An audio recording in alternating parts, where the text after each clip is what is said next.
TBD, Justin Hunt, it's all happening. Def Jam Records made a major announcement this week. Paul Rosenberg, Eminem's longtime manager and co-founder of Shady Records, will take over as CEO of the storied record label at the top of 2018. Paul Rosenberg and Eminem started in business together in 1997, ahead of M's Aftermath Entertainment Interscope Records partnership. Both Michigan-based at the time, the pair would launch Shady Records in 1999. Check the full story on AFH. AFH Home Team! This is one of the most surprising and exciting executive announcements in recent memory. Here's why I love this. This is TBD. Status selected.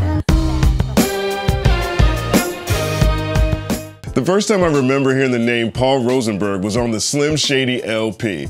Remember this skit? What's going on? This is Paul Rosenberg, your faithful attorney at law. Listen, I listened to the rough copy of your album, and, I just gotta be honest with you. Can you tone it down a little bit? Because there's only so much I can explain. Give me a call. Gets me every time. It was perfect. It's the perfect interlude. And was spitting the indefensible on that project. Of course his lawyer would have a problem with it. Of course you had to hide this CD from your parents on a road trip to your family reunion.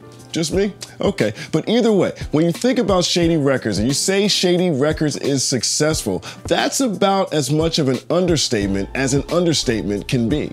Let's break it down. They've released at least 4 earth-shattering releases: Marshall Mathers, Diamond; Eminem Show, Diamond; 8 Mile, Diamond; Get Rich or Die Trying, Diamond. 17 years, over 100 million records sold worldwide. That's incredible. Think about it. M and 50 are legitimately 2 of the biggest artists in the world. The labels created legit super duper stars. Shady also picked up an Oscar for Lose Yourself. Shady's an Oscar-winning record label, which is crazy to think about too. Shady also has its own radio station, Shade 45, on Sirius XM. You can drive down the road and listen to Shady every day. Impressive stats for any boutique imprint. At its core, that's really what Shady Records is, a boutique imprint. In their history, they haven't signed a lot of artists. If you really think about it, past and present, give or take a couple, probably 12 acts have brandished the Shady logo, which is really thin for a nearly 2-decade-old imprint. Granted, any situation that includes the top-selling rapper of all time / possibly greatest rapper ever definitely doesn't necessarily have to worry about revenue. Either way, from mic to plug, Shady's done an incredible amount with incredible efficiency. That's something that's not immediately equated to record labels or the music business as a whole. Efficiency is the key. It's important in any business endeavor, right along with risk-taking. The right gamble can break big. Paul's had a few. Eminem only had 2 major albums, for example, on the market before he started working on 8 Mile. In the early 2000s, it was a major risk taking one of rap's biggest new stars away from the bars, hand him a script, and tell him to act. Had that movie turned out craptastic, who knows how it would have affected Shady's trajectory. But they took a risk and boom! Oscar. Same thing with 50 Cent. Shady took a risk on 50 after he was blackballed from the music industry right after he got shot 9 times. Paul and M explained the landscape during the Shady Records 15-year anniversary roundtable on Shade 45. Roll a clip out. So then cut to time later, and 50 was I think that Columbia dropped him. I don't know if it was before he got shot or after. What was it? They dropped him after he got shot. So he gets shot. Not bad enough, right? You're sitting in the hospital, but then your label fucking drops you. Crazy. So, that's not an easy place to come back from. He hooked up with Shah, and he hooked up with Theo, his lawyer at the time. And Theo was one of my close associates and partners, and started feeding me the music. Like, yo, I know you know about 50, but you have to hear the new shit he's doing. And I'm like, new shit? I didn't even know he was going to be rapping anymore. Like, the word had reverberated around the industry that this guy was, pretty much a rap. So I was checking it out, and I was like, whoa, this is pretty crazy. I'm gonna let Marshall hear it. Marshall we were still filming 8 Mile at the time. And we thought, hey, if Dre likes this, he'd be a perfect partner for this. Since he has been through the craziness, since he does make the best beats in the world, since if he's feeling this, it would be a perfect sort of match. Bulletproof 50 would go on to break big, that's obvious, no need to dig too deep into that one, but it's the type of artist that Shady signs that's compelling. They never signed shiny, swaggy type rappers. They built their reputation on grimy, lyrics-first MCs that live off of storytelling and # emotional depth. D12 told a ton of zany drug tales on both Devil's Night and D12 World. Slaughterhouse, a true lyrical supergroup comprised of super MCs. Enough said. Yellow Wolf is like a rapping Johnny Cash spilling visceral narratives through intricate rhyme schemes. It doesn't get much grimier than the label's newest signees, Westside Gun and Conway, straight out of Buffalo. Roll the clip, Ock. Let the drum off quick. Youngin' running through that shortcut, he dump off blick. Youngin' dump off stick. I make one call, he slump y'all quick. Nigga, his room in the trunk, y'all fit. Too grimy with the VHS tape. I love it. If you haven't heard of them, punch yourself in the face. Definitely check them out. But Obi Trice too. Obi Trice is one of the most underrated artists of the new millennium. His debut album Cheers went platinum. His follow-up Second Rounds on Me is better than is given credit for. Ballad of Obi Trice was my joint. Roll the clip out.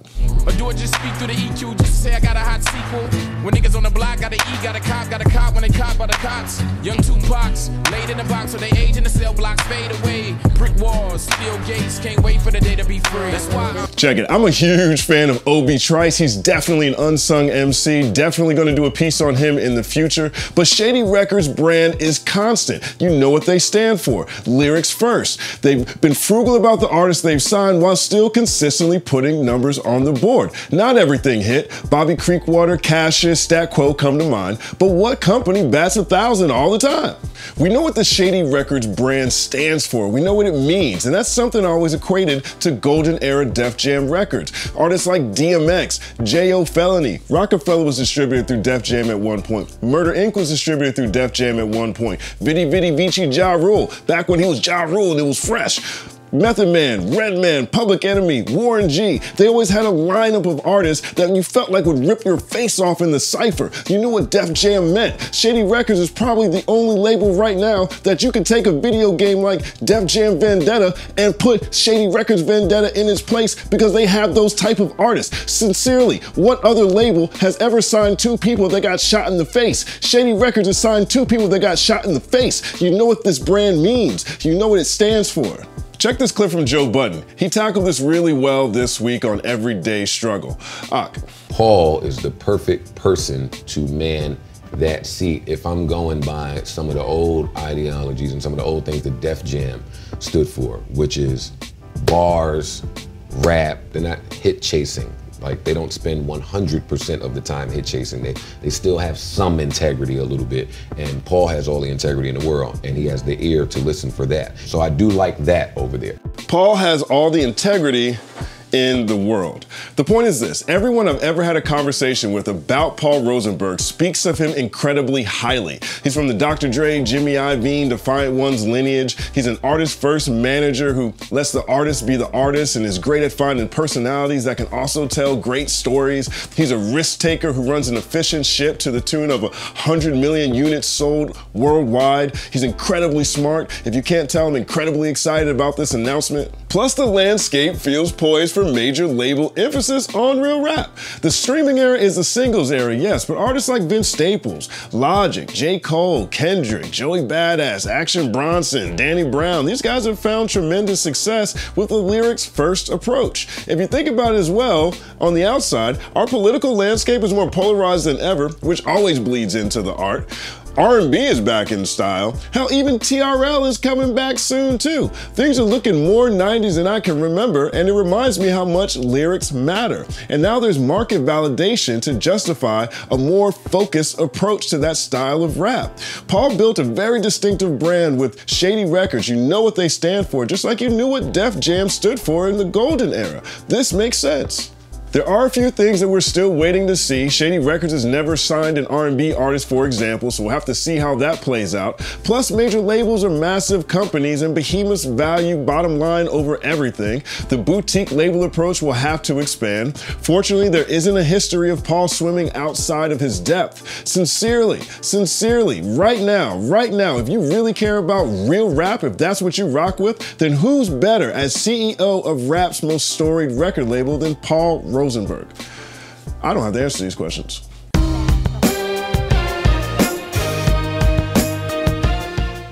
Another Saturday, another TBD. Thank you for rocking with us each and every week. We appreciate it. Again, this is one of my favorite stories in a very long time. I'm excited to see what happens with Def Jam with Paul at the helm. I'm also excited to see what happens with Shady Records and whether M or Shady is going to eventually move over to Def Jam. Right now, they're still underneath Interscope.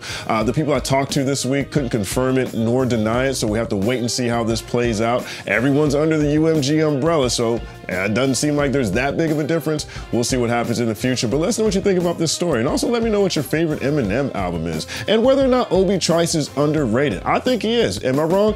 Let me know. Also, AFH, Ambrosia for Heads, we just launched a new show this week called Last 7, counting down the top stories over the last 7 days, hosted by yours truly. Links in the description. Make sure you check that out. Big shout out to my brother Run P. Run P was a DJ on the radio show Bodega Radio back in the day that I hosted. He just landed a dope gig over at Translation, which is Steve Stout's company. Congratulations, brother. Like and subscribe to the channel. Hit that bell. Hit that bell. Follow at The Company Man on everything. This is just a glimpse into the paradigm shift. TBD. There was also something to be said about the same credibility factor that Dre gave to me. Yeah. We could use that with Fifth. For anybody who didn't like me or was like, oh man, now, you know, what's going to happen with Fifth? I don't want him to not get a chance by certain people, whoever, by turning the radio off or not even buying it because, oh man, he's with him. You know what I'm saying? Like, I wanted to make sure, like, we make this shit official, and Dre putting his stamp on it makes it even bigger for an even bigger audience, because now you got Dre's fans, you know what I'm saying? Between the two of us, man, let's try to, if we link up, this could be a crazy idea. Anything could happen. Anything could happen.